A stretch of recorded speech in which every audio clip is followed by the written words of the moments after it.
In our last lecture, we followed the career of Nero, from his accession to his pathetic death in the year 68 A.D., exclaiming, "What an artist perishes in me."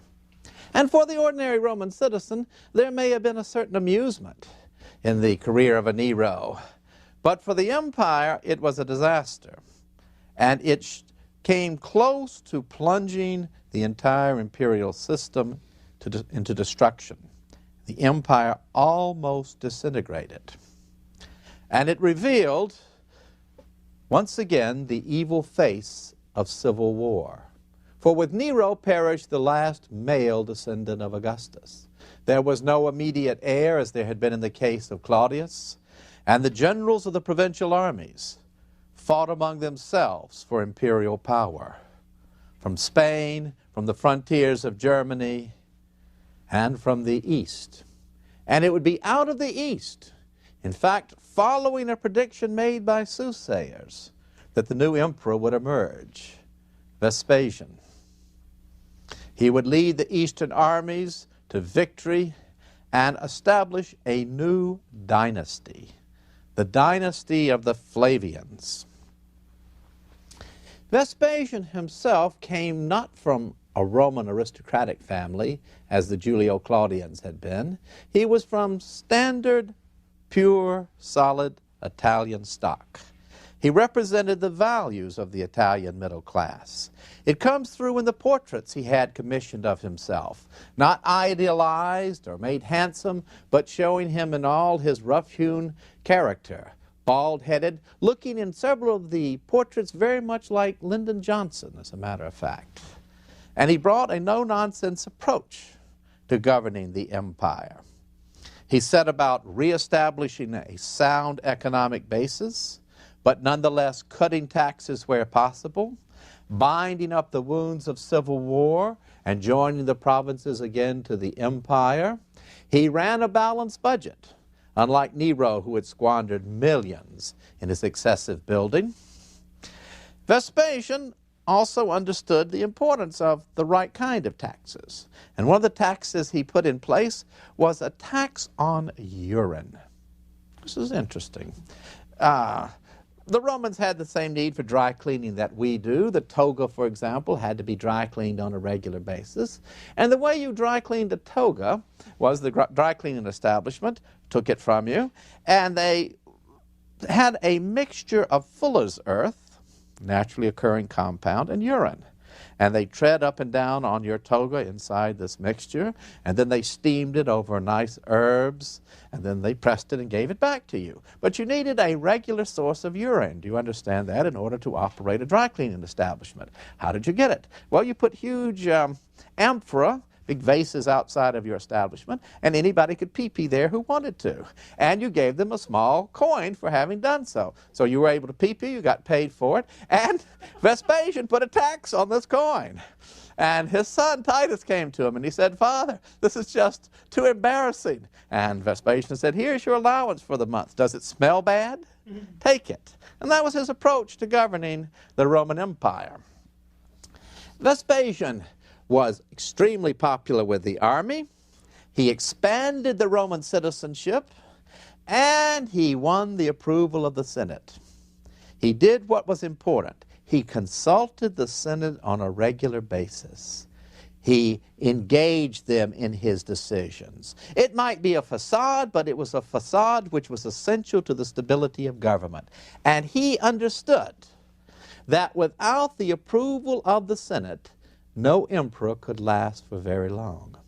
And it is in the life of Vespasian and also in the life of Trajan, as we shall see in this lecture, that we see one of the best lessons from Roman history. Lessons which I think can be enjoyed by any CEO today. The need to approach a new undertaking with caution and prudence to get people on board, that you can get your programs through if you make other people think that they're their idea. But rushing ahead, as Caesar did, or as the son of Vespasian, Domitian, would do, can end in disaster. So Vespasian's reign was successful. He brought glory back to Rome. He and his son Titus were mighty warriors, and they put down the revolt of Judea with the greatest brutality, sacking the city of Jerusalem and bringing back the spoils from the temple. And Titus succeeded to the imperial power in 79, inheriting this goodwill that was due to Vespasian. Titus was called the darling of the Roman people, the darling of mankind. When disaster struck Pompeii and Herculaneum, he rushed aid there. And he died, still young, still full of promise. Very different was the second son of Vespasian, Domitian. He understood, as his father had, the need for centralized, powerful executive authority. That Rome was, in fact, an autocracy. But he rushed ahead. He did not consult the Senate. And he ended by being assassinated, struck down. The dynasty came to an end, but Rome was spared a new round of civil war by the adept leadership of the Senate and the emergence of one of the most successful statesmen in history, worthy almost to rank with Augustus in his ability, Marcus Ulpius Trajanus. And with Trajan would begin that period in history which Edward Gibbon, in his Decline and Fall of the Roman Empire, would say was the most happy and prosperous in the history of the human race. This writing from the vantage point of 1776. The era of the 5 good emperors, the golden age of the empire. It began with the accession of a senator, Nerva, an elderly man whose main accomplishment was to adopt as his son and thus secure the succession of Marcus Ulpius Trajanus. In this period of the 5 good emperors, from Nerva and Trajan through Marcus Aurelius, from 96 down to 180 AD, the empire was ruled by the best man. Instead of the principle of dynastic succession, leaving the throne to your son, which the Senate always smacked of the empire being something like a private possession that you passed on down to your son. Instead, by the general accord of the Senate, the best single senator was chosen. And Marcus Ulpius Trajanus, when he was adopted by Nerva, was by general consent the most experienced and capable man of his day. He came from Spain. And this is the progress of Roman citizenship. First from Rome, then all of Italy, and now throughout the empire. Senators are chosen, and Trajan is the first senator to come from a province. Born in Italica. We can still visit the excavations of Italica near Seville. His father had had a distinguished career. Trajan had served under his father, served many years on campaign, was an experienced soldier as well as an administrator. And when he received word that he was being adopted by Nerva and would become emperor, he was on the frontiers of Germany campaigning. He found army life highly congenial, but also understood the fundamental role of the army as the guarantee of imperial power. And he did not rush back to Rome. He stayed out there on the frontier, continuing his campaigns against the Germans, and only returned to Rome after becoming emperor. And then, as a show of his constitutional character, he did not ride into Rome on horseback. He got off, and in the traditional fashion of a consul returning from a campaign, waited to be invited inside the city by the mayor of Rome. Now, you might say this is all just show, but government rests upon show. It rests upon ceremony. And Trajan understood the need to appear constitutional at the very time that he was enhancing the autocracy of imperial power. He was a master at winning the support of the Senate, of the army, and of the ordinary Roman citizen. He also understood the need for conquest. Foresight. It is one of the characteristics of a great statesman. Thucydides says it we say it. And Trajan, like Julius Caesar, knew that the empire had to continue to expand to survive. It was like a machine in his view, and once it ceased to expand and to operate, it would rust and wear out. He also understood that there were two unsolved foreign policy issues for the Romans: Parthia and the northern frontier. What did Julius Caesar wanted to do with Iran and the northern frontier? Conquer both of them. Conquer them and bring them into the empire. Augustus had forsworn such further conquest. He had made a peaceful arrangement with the Parthians, dividing the Middle East into sphere of influences, and then, after his defeat in the Teutoburger Forest in 9 AD, left to his heirs the admonition, do not expand the borders of the empire. There is nothing to be gained from conquering the Germans. Trajan, on the other hand, saw that unless the Romans conquered the Germans, one day they would be conquered by the northern barbarians themselves. And so he set out on a piecemeal basis to expand the frontiers of the empire in the north. And he had the perfect opportunity with Dacia. Dacia. It is part of Romania today, the area of Transylvania. The Dacians were not a Germanic people, but they belonged to that vast sea of barbarians, as the Romans called them. They were gaining ever greater civilization. Dacia was very wealthy in silver and in gold, and they were a threat to the Danube frontier of the Romans. In fact, under Domitian, the Dacians had crossed that Danube River and inflicted a devastating defeat upon a Roman army, annihilating it. And Domitian had done nothing to regain the honor of Rome. So it was not only expansion, but honor that called Trajan into Dacia. The Dacians were organized under a vigorous king, Decebalus. Their strength lay in their heavy armored cavalry as well as their infantry. They had a nobility, walled cities, and presented a most formidable opponent. But in one single campaign from 101 to 102, Trajan crossed the Danube River, defeated the Dacians, and then offered them terms of surrender, which they accepted. But they broke those terms, and in 105, 106, Trajan had to go back into Dacia. His architect, Apollodorus of Damascus, built an enormous bridge across the Danube. Stand at that point today and see the swirling river Danube, the force of its current. The mighty stone pillars erected still stand of that bridge over which the mighty army of Trajan passed, winning victory after victory, driving the Dacians into their great capital of Sarmizegetusa, waging the most brutal kind of warfare. And then, in the end, King Decebalus had to take poison, and the victory was complete. On the column he would erect to celebrate this victory, Trajan would have as the final scene sheep grazing in what had once been the inhabited land of the Dacians. The defeat of the Dacians was total. They disappear from history. The land was resettled with Roman veterans. And today, Romanian, the language, has perhaps 5 or 6 words that can be traced back to the Dacians.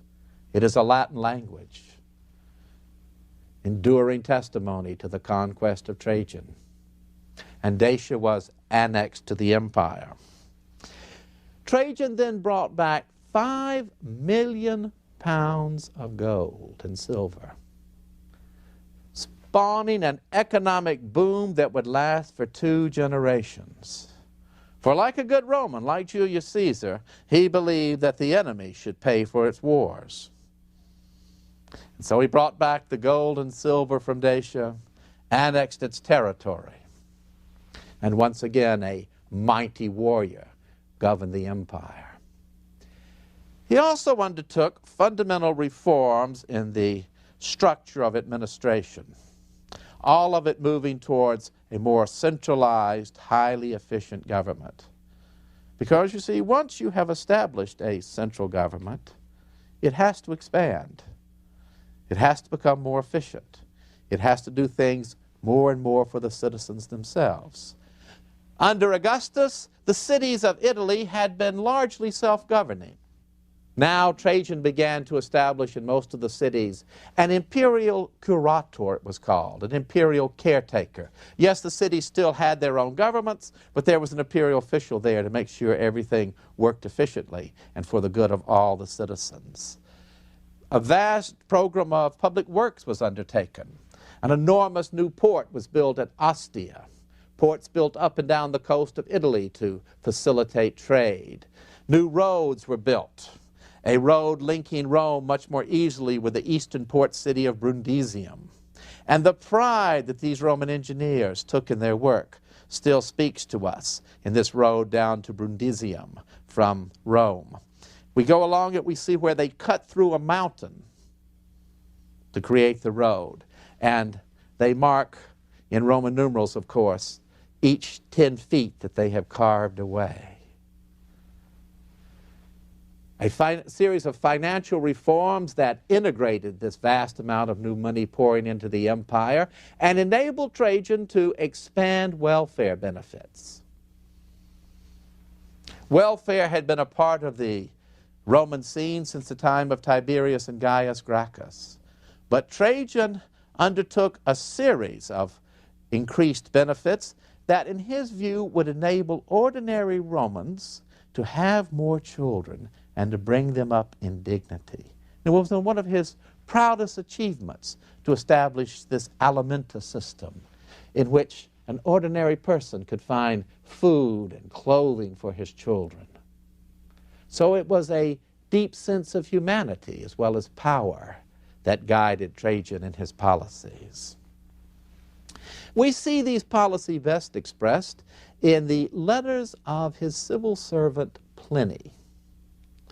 Pliny is characteristic of the high quality of individual attracted to the service of the empire.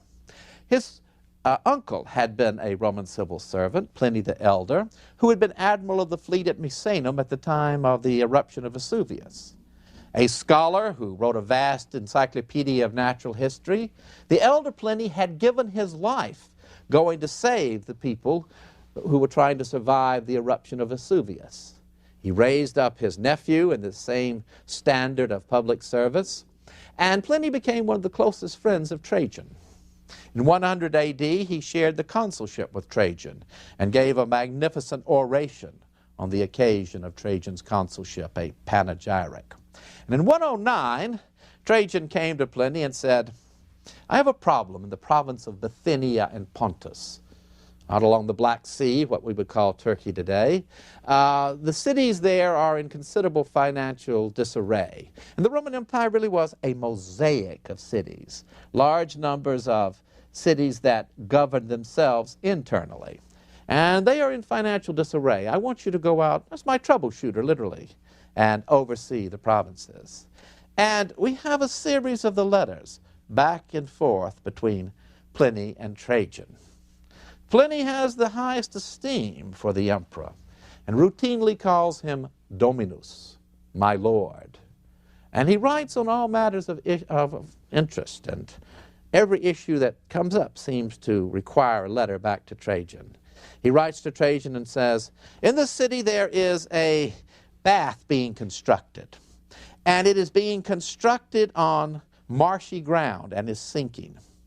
And realizing that, the city has now undertaken to build a second bath, also on marshy ground. I am concerned that perhaps some double dealing went on in giving out this contract. What should I do?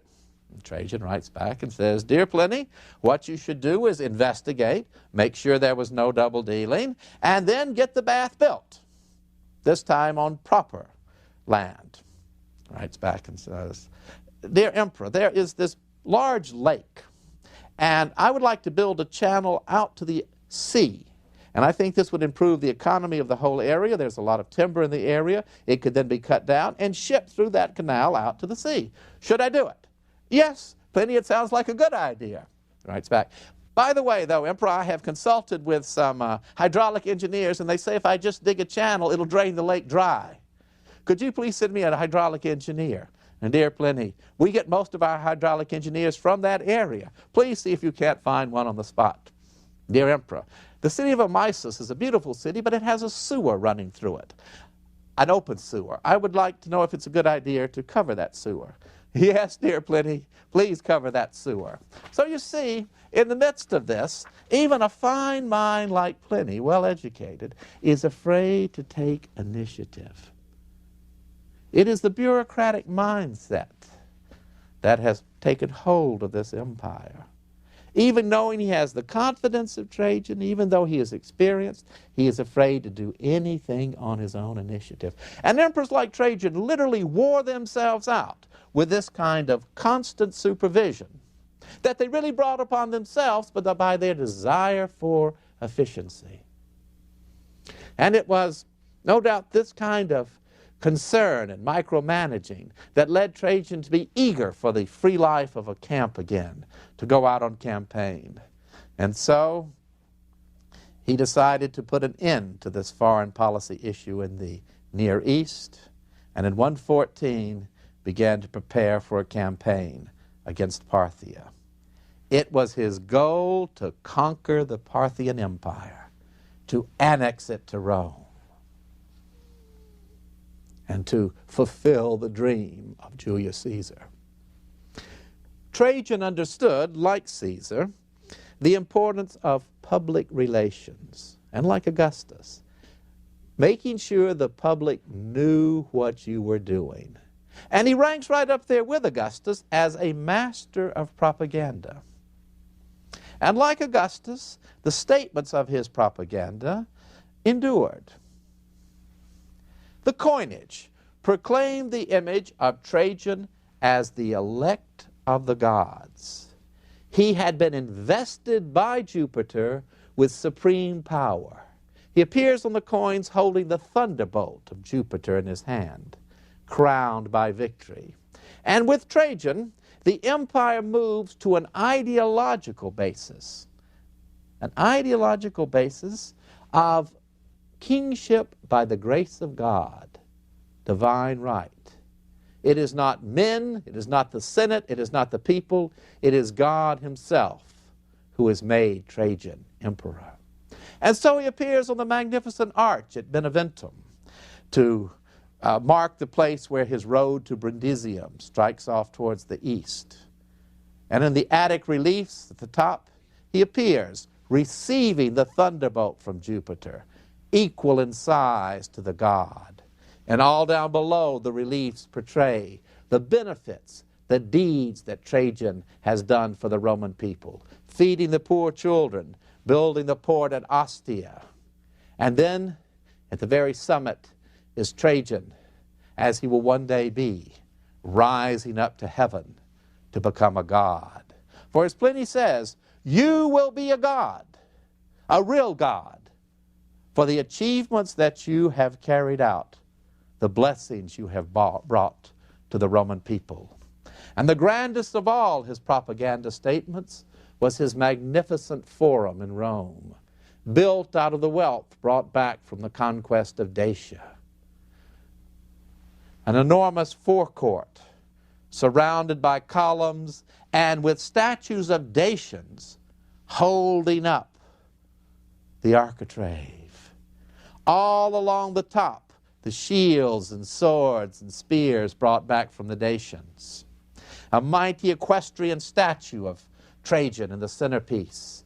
And then his magnificent basilica, a huge judicial court, one of the architectural wonders of the ancient world, this massive space. And then, behind it, the centerpiece of the forum, the column of Trajan, rising up 100 Roman feet with a statue on top of Trajan holding a thunderbolt.